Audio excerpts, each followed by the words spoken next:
આજે ભાવનગર શહેરમાં ભાવનગર શહેર કોંગ્રેસ સમિતિના નવનિયુક્ત પ્રમુખ ભાઈ મનોહરસિંહજી ઉર્ફે લાલબા, ભાવનગર જિલ્લા કોંગ્રેસ સમિતિના પ્રમુખ તરીકે માજી ધારાસભ્ય આદરણીય ભાઈ શ્રી પ્રવીણભાઈ રાઠોડના પદગ્રહણ સમારંભમાં ઉપસ્થિત રહેતા ખૂબ આનંદ થયો. કોંગ્રેસ પક્ષે કાર્યકર્તાઓનો અવાજ સાંભળીને સંગઠન સર્જન અભિયાન, જે એક અમારી આખી કમિટી બનેલી હતી અને એ કમિટીએ અહેવાલ આપ્યો, એની શરૂઆત કરવાની હતી. ત્યારે હું પ્રદેશ પ્રમુખ હતો અને મેં જ વિનંતી કરી હતી કે પાયલટ પ્રોજેક્ટ ગુજરાતમાંથી શરૂ થયો. હું આભાર માનીશ કોંગ્રેસના આલા કમાન્ડનો, અમારા હાઈકમાન્ડનો, કે એ શરૂઆત સરસ રીતે થઈ છે અને 40 જિલ્લા કોંગ્રેસ સમિતિના પ્રમુખશ્રીઓની જે નિમણૂકો થઈ છે, ત્યારે આજે ભાવનગરમાં આ બંને મિત્રોના પદગ્રહણ સમારોહમાં ખૂબ જોશભેર ભાવનગર શહેર અને જિલ્લાના આગેવાનો અને કાર્યકર્તાઓ ઉપસ્થિત રહ્યા છે. ભાવનગર મારી જન્મભૂમિ, કર્મભૂમિ પણ રહી. જિલ્લા પંચાયતમાં 2 ટર્મ ભાવનગરમાંથી ચૂંટાયો.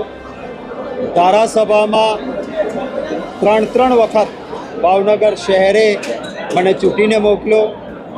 કચ્છી માળુઓએ 2014માં ધારાસભામાં ફરી ચૂંટીને મોકલ્યો હતો. એટલે ભાવનગરના અને ગુજરાતના કચ્છના લોકોનો પણ હું ઋણી છું. આજે પણ સૌનો એ જ પ્રેમ અને લાગણી છે. સૌના માટે ખૂબ હૃદયપૂર્વકની સંવેદનાઓ અને આભાર વ્યક્ત કરું છું. આબો ગુજરાતમાં વિધાનસભાની 2027માં ચૂંટણી આવે છે. શક્તિસિંહ ગુજરાતની અંદર આવ્યા ત્યારે કોંગ્રેસને એવું હતું કે કોંગ્રેસમાં નવી શક્તિ ફૂંકાઈ છે, પરંતુ આપે રાજીનામું આપી દીધું છે. આવનારા ભવિષ્યની અંદર કોંગ્રેસનું શું અસ્તિત્વ રહેશે?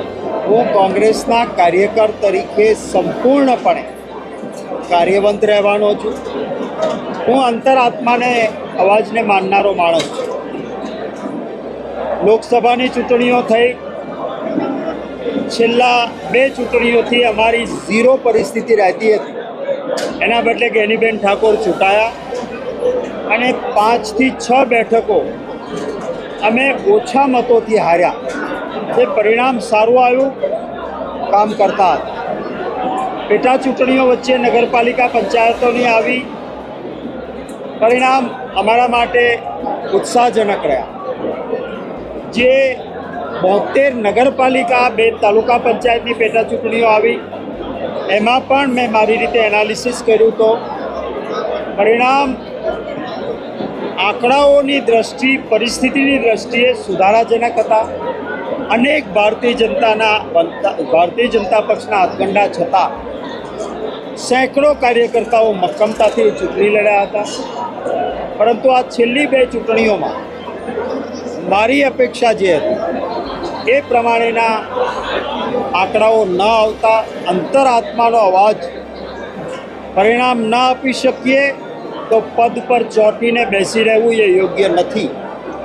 આવું લાગતા અંતરાત્માના અવાજને અનુસરીને મેં કોંગ્રેસ પ્રમુખના પદનો ત્યાગ કર્યો છે, રાજીનામું આપ્યું છે.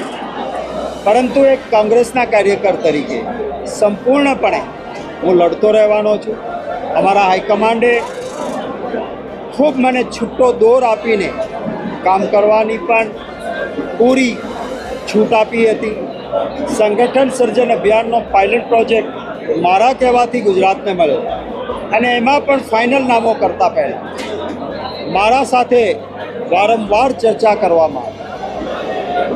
આજે આ પરિસ્થિતિની અંદર કોંગ્રેસના આલાકમાનના આભાર સાથે જે કોઈ નવી વ્યવસ્થા ઊભી થશે એમાં પૂર્ણ રીતે ગુજરાતના હિત માટે, રાષ્ટ્રના હિત માટે, કોંગ્રેસ પક્ષના સંગઠન અને કોંગ્રેસ પક્ષના કામ માટે સંપૂર્ણ મજબૂતીથી હું લડતો રહીશ. બાપુ, બીજા પાર્ટીનો ઉદય થયો છે. હંમેશા ઉગતા સૂર્યની પૂજા થાય છે. આમ આદમી પાર્ટી છે તે ગુજરાતની અંદર દરેક વિધાનસભા અને જે પરિણામ આવ્યું છે તેમાં પણ સારું પરફોર્મન્સ કર્યું છે. કોંગ્રેસ બેક ટુ બેક પાછળ જઈ રહી છે, તેનું કારણ શું હોય છે?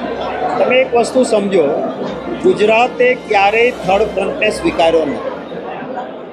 ભાઈ ગોપાલભાઈ ઇટાલિયાની વ્યક્તિગત જે કંઈ ગોઠવણ હતી એનો વિજય થયો. એ જ આમ આદમી પાર્ટી એને કડીમાં ડિપોઝિટ ગુમાવ્યું. બંને સાથે જ ચૂંટણીઓ હતી ને. જો આમ આદમી પાર્ટી સારું કરવા માંડી હતી તો ત્યાં શું પરિણામ આવ્યા? આખા ગુજરાતની નગરપાલિકાઓની ચૂંટણીઓ ગઈ, શું પરિણામો આવ્યા? ગુજરાતે ક્યારેય ત્રીજા પક્ષને સ્વીકાર્યો નથી. ગુજરાતમાં હંમેશા બે પક્ષવાળી જ વાત રહી છે અને એટલા જ માટે આગામી દિવસોમાં અમારા રાષ્ટ્રીય લેવલ પર ગઠબંધન છે. ગુજરાતમાં ત્રીજી પાર્ટી ચાલી નથી, ચાલે નહીં. 2022માં ખૂબ પૈસા વાપર્યા આમ આદમી પાર્ટીના નેતાઓ દરેક ચેનલ પર કહેતા હતા, लिख के ले लो कांग्रेस जीरो होगी और हम सरकार बनाएंगे. તમારી પાસે જૂનું ફૂટેજ હોય તો જોજો. પરંતુ એ પછી શું થયું? મુખ્ય વિરોધ પક્ષ તો કોંગ્રેસ પાર્ટી જ રહી. આમ આદમી પાર્ટીની સંખ્યા તો નજીવી રહી. મુખ્ય વિરોધ પક્ષ તરીકે બેઠકો ગુજરાતની જનતાએ કોંગ્રેસને જ આપી. એટલે ત્રીજો પક્ષ અહીંયા ચાલતો નથી. ભૂતકાળમાં સ્વર્ગસ્થ ચિમનભાઈ પટેલ રાજકારણના ચાણક્ય કહેવાતા, એમણે ત્રીજો ફ્રન્ટ બનાવ્યો. પછી કોંગ્રેસમાં આવ્યા અને એમણે જાહેર કર્યું કે ગુજરાતના લોકો સમજદાર છે, થર્ડ ફ્રન્ટ નહીં ચાલે. હું સમજી ચૂક્યો છું ને હું કોંગ્રેસમાં સામેલ થાઉં છું, કારણ કે એમાં જ ગુજરાતનું હિત છે. શંકરસિંહ વાઘેલાએ પ્રયત્ન કર્યો. પોતાની સરકાર હતી, દિલીપ પરીખ પોતાના મુખ્યમંત્રી હતા, માત્ર 4 ચૂંટાયેલા. અત્યારે પણ શંકરસિંહજીએ ઉમેદવારો રાખ્યા. આપ જુઓ કેટલા મત મળ્યા એમ. એટલે ત્રીજી પાર્ટી ચાલતી જ નથી. એકાદ વ્યક્તિ વ્યક્તિગત રીતે આપ જુઓ, દિલ્હીમાં આમ આદમી પાર્ટીની સરકાર રહ્યા પછી અરવિંદ કેજરીવાલ છે એમનો મુખ્ય ચહેરો, એ પોતે ચૂંટણી હારી ગયા દિલ્હીમાં. એટલે ગુજરાતમાં તો એ સવાલ નથી. લોકોના આશીર્વાદ મળશે, કોંગ્રેસ બળવત્તર બનીને આગળ વધશે. મનરેગા સવારની વાત કરી, આપણે હીરાભાઈ ચોટવાની ધરપકડ કરવામાં આવી છે. હું ચોક્કસ કહીશ કે ભ્રષ્ટાચારમાં કોઈ પણ પુરાવા હોય ને કોઈ પણ હોય તો કશું જોયા વગર કડક હાથે કામ લે, મને વાંધો નથી. ભારતીય જનતા પાર્ટીના મિનિસ્ટર પોતે સીધા પુરાવા છે. માનનીય અમિતભાઈ ચાવડાએ આખી ડિટેલ આપી. એમ છતાં એને મંત્રી પદેથી પણ દૂર નહીં કરવાના. જે જેલમાં જવા જોઈએ, ભાજપના છે એટલે મંત્રી રહે અને બીજી પાર્ટીના કોઈ છે તો જેલમાં નાખો. આ નીતિ બરાબર નથી. તટસ્થ તપાસ થાય, હાઈકોર્ટના જજ સાહેબની નિગેબાનીમાં થાય, CBI તપાસ કરે અને જે જવાબદાર હોય, કોઈ પણ પાર્ટીનો હોય, કોઈ પણ કોમનો હોય, જેલમાં નાખો. પરંતુ ખોટું કરીને પોતાનાને બચાવવાના ને બીજાને અંદર કરવાના, આ કાયદાની પરિભાષામાં યોગ્ય નથી. ભાવનગર આવ્યો છો, બાલ પંથકમાં માનવ સચિવ દૂર આવ્યો છે, જેના કારણે અનેક કામો તબાહ થઈ ચૂક્યા છે. આ બાબતે તમે શું કહેશો? હું સતત બાલના લોકો સાથે સંપર્કમાં ત્યારે થાય. અતિશય ખરાબ પરિસ્થિતિ બાલમાં પેદા થઈ.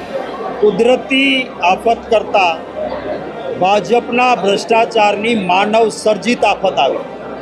જે મીઠાના અગરો માટે પાણીનો પ્રવાહ જે દરિયામાં જતો હતો એ રોકાય, એ રીતે ભાજપના આગેવાનો પણ ક્યાંક છુપા ભાગીદાર છે. અને પરિણામે જે 3 નદીઓ હાલમાંથી પસાર થાય છે, મોટી નદીઓ છે, જેનું પાણી સીધું દરિયામાં જતું હતું, ત્યાં મીઠાના અગરોની જમીન અપાઈ. સુપ્રીમ કોર્ટ અને હાઈકોર્ટે પણ ના પાડી છે કે કુદરતી પાણીના પ્રવાહને અવરોધ ન થવો જોઈએ. છતાં કર્યું છે, જેના કારણે બાલ પંથકના લોકોને પારાવાર મુશ્કેલીઓ થઈ છે. અતિવૃષ્ટિમાં ભાવનગર જિલ્લામાં જેસર, પાલીતાણા, તળાજા, ઉમરાળા તાલુકો, ગઢડા તાલુકો, ભાવનગર લગભગ સમગ્ર જિલ્લો ખૂબ નુકસાન ખેડૂતોને થયું છે. એનો સર્વે થવો જોઈએ, એમને વળતર મળવું જોઈએ. અચ્છા બાપુ, ખાસ કરીને બોટાદના ધારાસભ્ય આપના ઉમેશ મકવાણાએ રાજીનામું આપી દીધું છે, ગંભીર આક્ષેપો પણ કર્યા છે, શું કહેશો? હું કોંગ્રેસ પાર્ટી વતી વાત કરીશ. કેટલીક એમની આંતરિક સત્યતા કોઈ બહાર રાખતું હોય તો એમના પ્રવક્તા તરીકે મારે બોલવું એ મને યોગ્ય નથી. કોંગ્રેસ દ્વારા તેમને પક્ષમાં જોડાવાનું કોઈ આમંત્રણ આપવામાં આવ્યું છે કે? ભાઈ, જ્યારે આપણે કોઈનું વેવિશાળ કરવા જઈએ તો એની જાહેરાત આપતા નથી. ચાંદલા વિધિ હોય ત્યારે આમંત્રણ આપીએ. એમ કાંઈ હશે તો તમને કહીશું.